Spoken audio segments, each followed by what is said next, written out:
이 앞 시간에는 남명 선생의 학자로서의 삶을 정리하였습니다. 오늘은 여기에 이어서 선비로서의 삶을 정리하도록 하겠습니다. 앞에서도 살폈듯이 학자로서의 삶은 자기 자신을 사랑하여 전쟁터에 나간 장수처럼 선행의 학문적 성과를 공부하여 익히고 또 경물치지를 통하여 자신을 더욱 확충함으로써 지성에 이르러 지어지선하는 것이라고 한다면, 선비로서의 삶은 백성을 사랑함으로 그 백성으로 하여금 신민에 이르게 하고 나라를 사랑함으로 나라를 부강하게 이끌어가거나 이끌어갈 수 있도록 하는 것이라 하겠습니다. 남명 선생은 선비로서 백성과 함께 제야에 있으면서 도를 밝히고 도를 전하며 백성과 나라에 어려움이 있을 때면 목숨을 걸고 도를 실천하는 그러한 분이었습니다. 선비의 전형적인 모습 그대로였습니다. 구차하게 남을 따르지도 않았고 말을 해야 할 때에는 구차하게 묵묵히 있지도 않았습니다. 백성과 나라가 어려울 때는 목숨을 걸고 상소를 올려 고초한 선비 정신을 일깨웠습니다. 당시의 선비들은 훈구파에 맞서 이상적으로 나라가 잘 다스려지는 정치, 즉 지치주의로의 개혁을 시도했던 사림의 대표격인 조광조 선생이 1519년 기묘사화로 말미암아 사사되었습니다.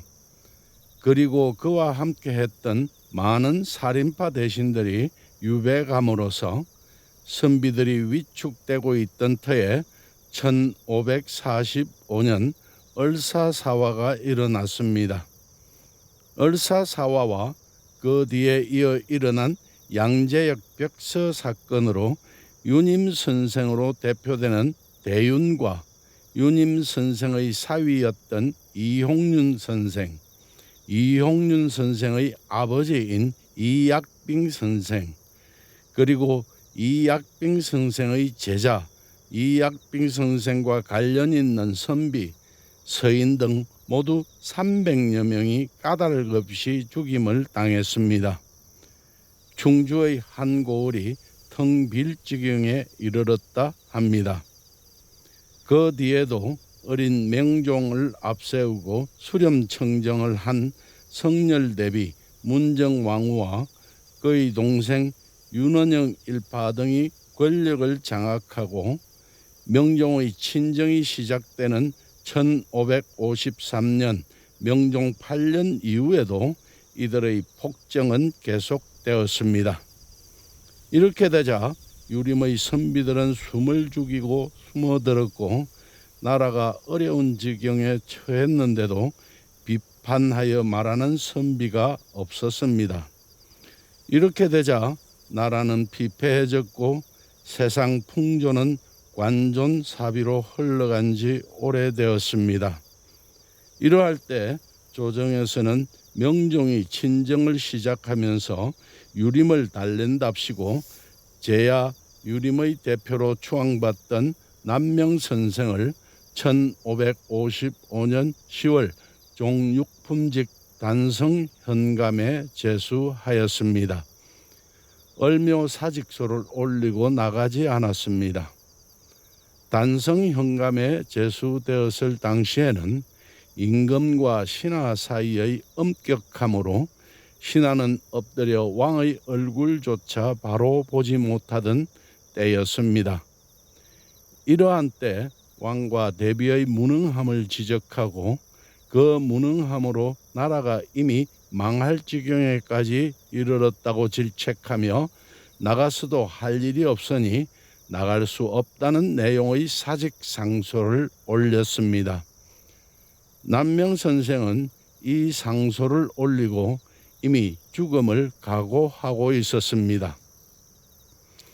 또 전하의 나랏일이 이미 거릇되어서 나라의 근본이 이미 망했고 하늘의 뜻은 가버렸으며 인심도 이미 떠났습니다. 비유하자면 큰 나무가 100년 동안 벌레가 쏙을 먹어 진액이 이미 말라버렸는데 해오리 바람과 사나운 비가 어느 때에 닥쳐올지 까마득하게 알지 못하는 것과 같더니 이 지경에 이른 지가 오래입니다. 이미 그 형세가 극도에 달하여 지탱할 수 없고 사방을 둘러보아도 손쓸 곳이 없다는 것을 알면서도 낮은 뱃을 낮추는 아래에서 히득거리며 주색만 즐기고 높은 뱃을 낮추는 위에서 으름으름하면서 오로지 재물만 늘리며 물고기의 배가 썩어가는 것 같은데도 그것을 바로 잡으려고 하지 않습니다. 자전께서 생각이 깊으시기는 하나 깊숙한 궁중의 한 가부에 지나지 않고 전하께서는 어리시어 다만 선왕의 한 아드님이실 뿐이니 천가지 백가지의 천재와 억만갈래의 인심을 무엇으로 감당해내며 무엇으로 수습하시겠습니까? 이런 때를 당해서는 비록 제주가 주공, 소공을 겸하고 지위가 정성 자리에 있다 하더라도 또한 어떻게 손을 쓰지 못할 것입니다. 하물며 한 보잘것없는 몸으로 초계와 같은 재주를 가진 신이 무엇을 할 수 있겠습니까?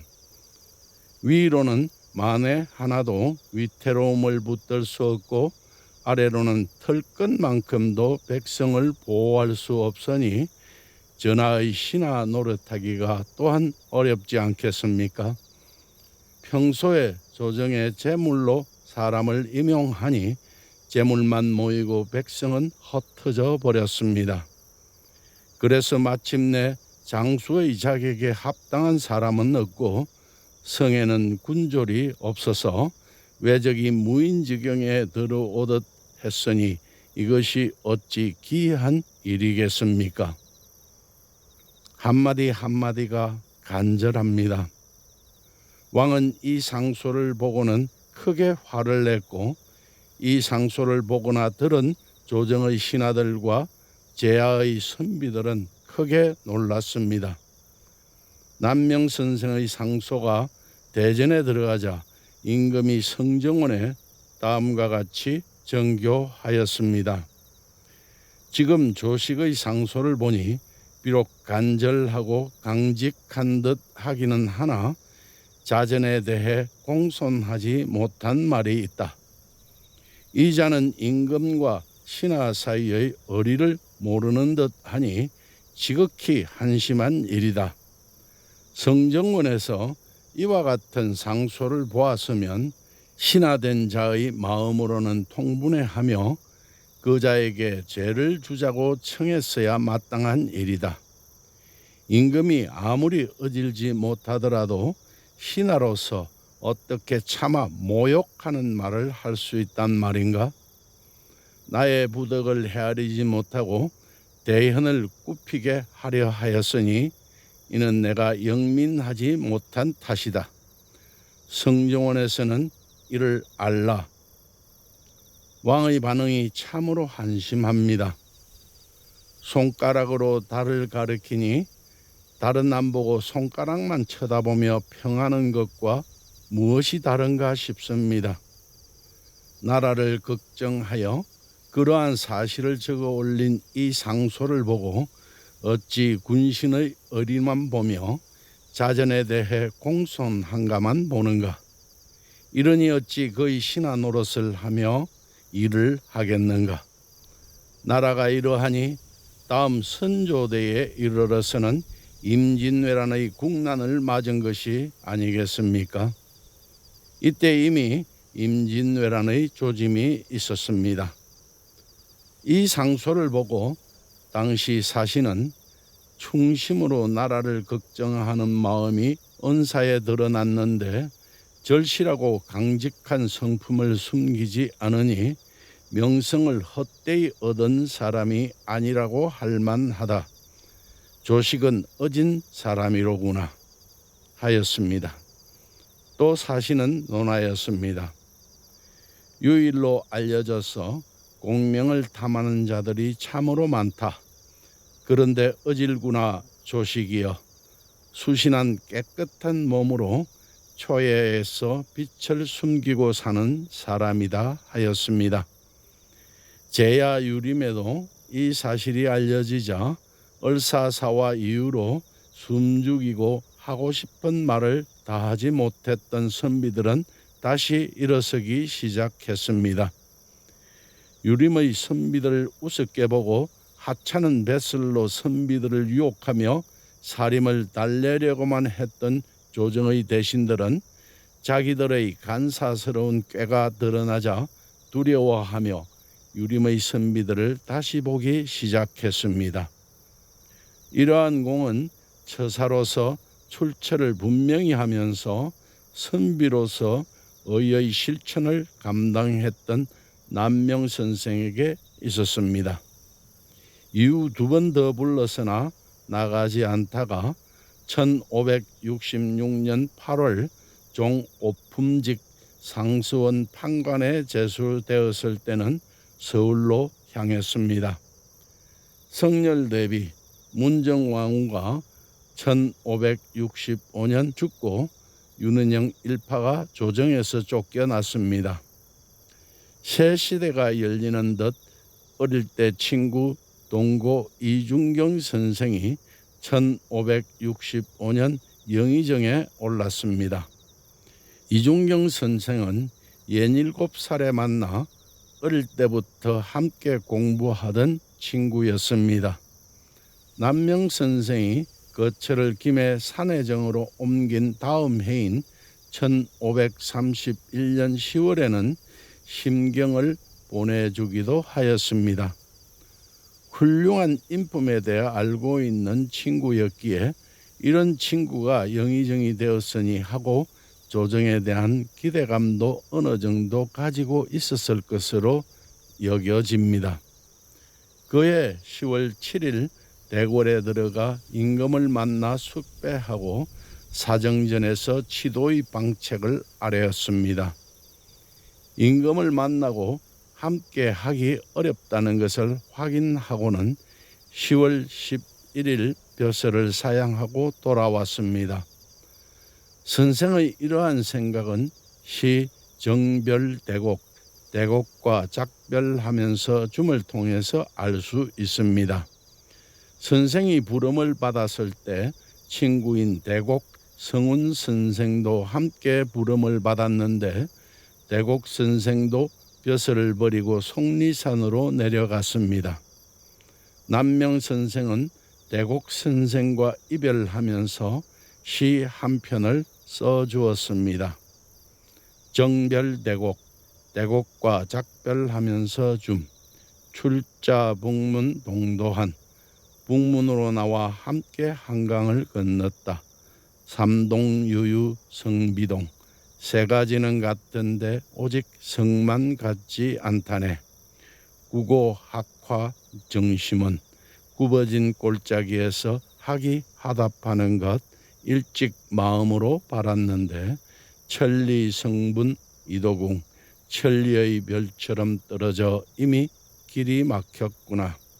야수 동류 기불반 들판의 물은 동쪽으로 흘러 끝내 돌아오지 않고 세군 남아 거무정 변방의 구름은 남쪽으로 내려가 뒤쫓을 수 없구나. 정령백일 상사의 한낮에 정령코 서로 생각하는 뜻이 홍몽 은근 타야통 뒷날밤 꿈속에서라도 은근히 통하겠지. 이 시를 쏙뜻으로 보면 1.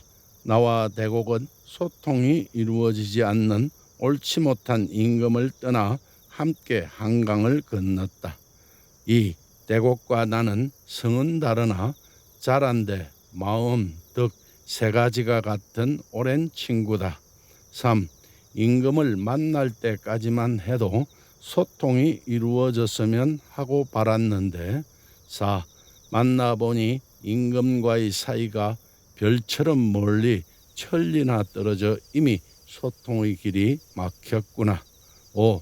그러니 대곡과 같은 뜻있는 선비는 동쪽으로 가 돌아오지 않고 6.